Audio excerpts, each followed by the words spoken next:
Hello students, today's question is morula is a developmental stage.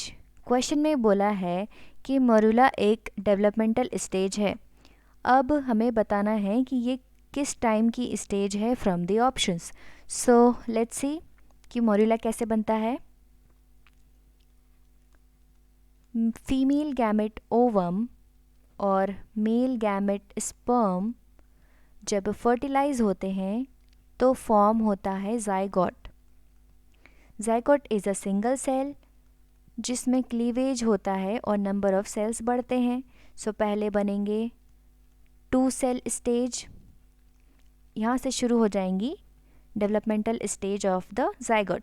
सो पहले बनेगा 2 cell stage, then 4 cell stage, then 8 cell, then 16 cells. 16 cell की stage will be called morula. उसके बाद बनेगा blastula which is also called blastocyst. blastula के बाद बनेगा gastrula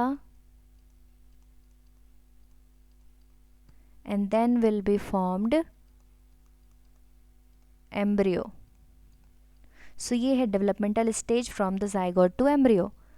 Now one more thing कि जो implantation होता है वो blastula की स्टेज में होता है।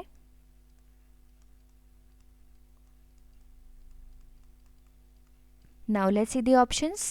Option A between the zygote and blastocyst. तो zygote और blastocyst के बीच में मोरूला होता है, ये बात सही है। B between the blastocyst and gastrula. इसके बीच में मोरूला, ब्लास्टुला के पहले होता है मोरूला, सो ये हो जाएगा इनकरेक्ट।